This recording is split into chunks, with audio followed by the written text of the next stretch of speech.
que j'aime beaucoup dans mon métier, c'est justement ces défis pour être au plus précis possible à chaque fois.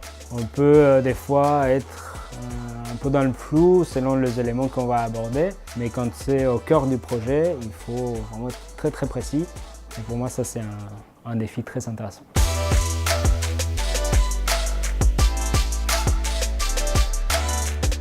Nous devons être très organisés au niveau des rangements pour pouvoir trouver les bons matériaux rapidement.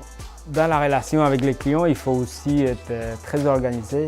Il faut régulièrement envoyer des retours aux clients pour savoir où on en est, comment ça avance son projet.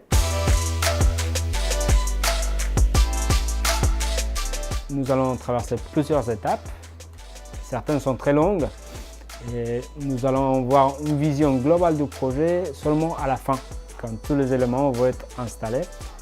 Et c'est qu'à la fin qu'on va se rendre compte que le projet, c'est un beau projet en fait, quand on a rajouté tous les petits éléments.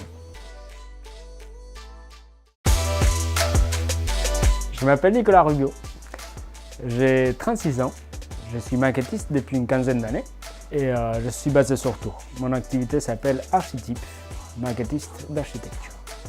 J'ai plusieurs types de clients, ce sont soit des cabinets d'architecture, des agences de promotion, ça peut être des collectivités, mais ça peut être aussi des industriels, que ce soit pour donc, des maquettes d'architecture, des prototypes ou alors des maquettes didactiques.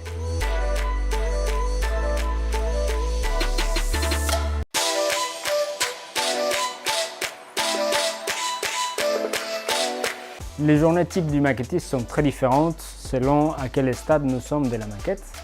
Nous avons au tout début un processus de conception des plans. Donc là, on va passer beaucoup de temps devant l'ordinateur à traiter avec des logiciels, que ce soit des logiciels de conception ou alors des logiciels d'usinage. Ça, c'est l'étape suivante.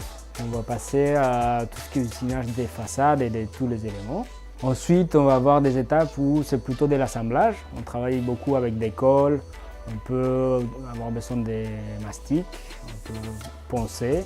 Puis dans les dernières étapes, on va plutôt passer nos journées à peindre. On a prouvé que les maquettistes, c'est un métier qui a de l'avenir. À un moment, on s'était posé la question justement avec les images 3D, si les maquettistes n'allaient pas disparaître.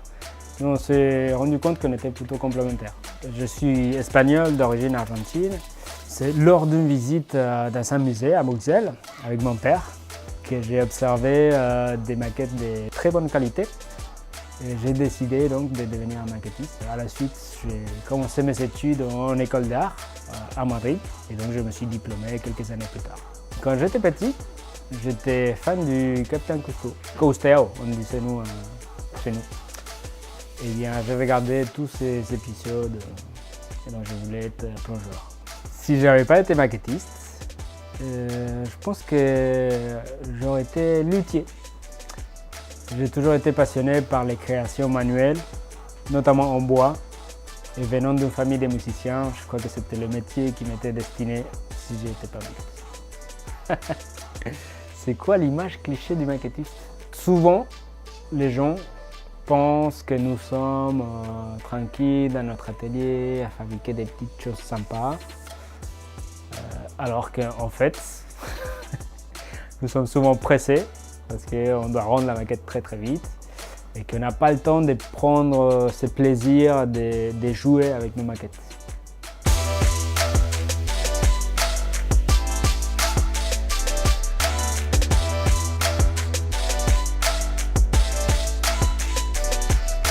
Hasta la vista.